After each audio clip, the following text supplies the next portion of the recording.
Il est tout juste 7 h en cette matinée du lundi 9 janvier. Bonjour à toutes et à tous et bienvenue sur Grand Lille TV pour une nouvelle semaine d'infos en continu. Toute la journée et toute la matinée. Aujourd'hui, nous sommes ensemble jusqu'à midi, donc tous les quarts d'heure pour faire un point complet sur l'actualité de la métropole lilloise. On regarde d'abord les titres de ce premier journal. À la une aujourd'hui, des travaux démarrent donc en cette matinée sur l'autoroute A22.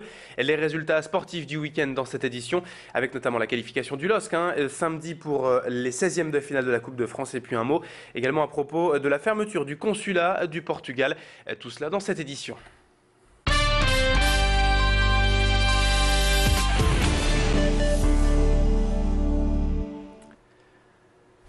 Et on démarre donc tout d'abord ce journal avec les travaux sur les routes, donc sur l'A22 dès aujourd'hui. Beaucoup de perturbations sont à prévoir pour les prochaines semaines, d'ailleurs dans le sens Lille-Gand, à hauteur de Neuville-en-Ferrain et des sorties 17 et 18. Après un glissement de terrain, comme vous le voyez ici sur ces images, survenu à la mi-décembre, une partie du mur anti-bruit s'est effondrée en affaiblissant également la voie de droite de l'autoroute. Du coup, depuis 3 semaines déjà, la circulation est réduite sur une seule voie par mesure de sécurité en attendant les travaux. Un appel d'offres a été lancé pour ce chantier et la direction des routes dans la région espère pouvoir entamer la réparation de la chaussée courant février. En attendant, donc, mieux vaut donc éviter l'A22 vers Gand, surtout aux heures de pointe. Explication complémentaire avec Xavier Deren de la DIR Nord au micro de Clément Carion. Ce qui s'est produit, c'est ce qui peut se produire lorsque les talus sont gorgés d'eau, les talus de terre sont gorgés d'eau. C'est un glissement de terrain. La chaussée n'est pas atteinte, c'est juste le talus de l'autoroute qui a été atteint. Comme il y avait un mur anti-bruit par-dessus, au-dessus du talus, il est parti avec ce glissement de terrain.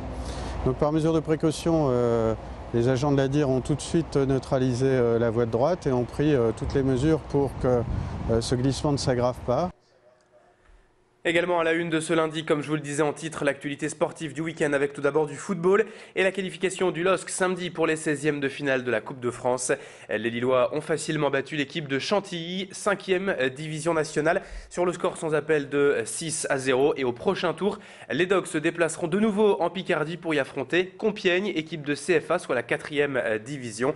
Le match est programmé pour l'instant le samedi 21 janvier prochain. Et puis autre résultat sportif en basket cette fois et en Ligue féminine. Les filles de l'ESBVA ont perdu samedi soir à domicile face à Bourges, 71-62. Les Villeneuvoises menaient pourtant d'1 point dans le 3e quart-temps, mais se sont écroulées en fin de rencontre. C'est donc la 3e défaite de suite pour l'ESBVA qui n'a tout de même pas démérité samedi et aurait mérité mieux, surtout face à l'un des ténors du championnat. Au classement, Villeneuve d'Ascq est désormais avant-dernier de cette Ligue féminine et devra se relancer lors du derby la semaine prochaine face à Arras. Dans le reste de l'actualité, on revient maintenant sur la fermeture programmée du consulat du Portugal à Lille, prévue pour ce vendredi.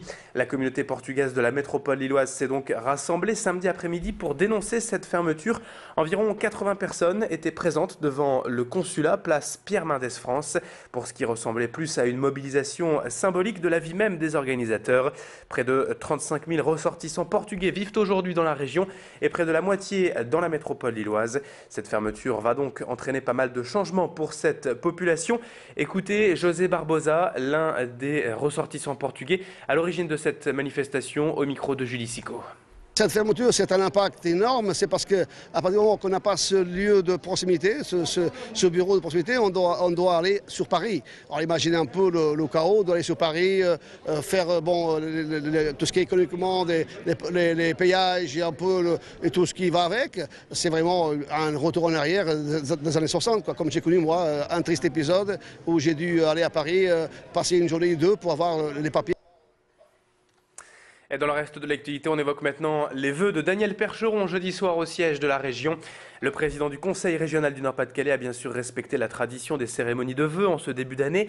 Année d'élection présidentielle bien sûr que n'a pas manqué d'évoquer Daniel Percheron, mais également année olympique avec les JO de Londres cet été et la région Nord-Pas-de-Calais qui se prépare à être la base arrière d'entraînement de dizaines d'équipes.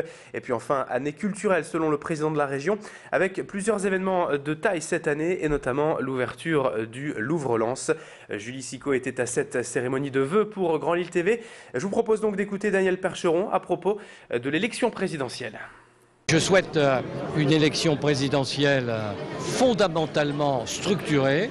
Je crois que la qualité des hommes le permet, qui répond à 3 questions. Voulons-nous garder et financer le modèle social français? Il faut répondre, et pourquoi pas par référendum. Deuxièmement, sommes-nous prêts à le financer, ce modèle social remarquable, l'un des meilleurs du monde, en ayant recours à la fiscalité et à la justice fiscale? Il faut répondre. Les Français auront le dernier mot, et pourquoi pas par référendum. Et sommes-nous prêts aussi à ce que l'État fasse son métier d'État, mais que la décentralisation, les collectivités locales, et notamment les régions, soient au cœur du projet français? Là aussi, je crois que les Français pourraient trancher. Si nous répondons à ces trois questions, le peuple le plus pessimiste du monde, le nôtre, reprendra sa marche en avant. Et c'est la fin de ce journal. Merci à toutes et à tous de l'avoir suivi. Dans un instant, à suivre sur Grand Lille TV, la météo du jour en ce lundi et puis la météo de la semaine complète évidemment. On parlera également juste après de l'infotrafic avec l'état de la circulation en cette matinée en direct et en temps réel. Excellente journée à toutes et à tous. Restez bien fidèles à Grand Lille TV. Il est 7h06. Bon réveil, bonne matinée.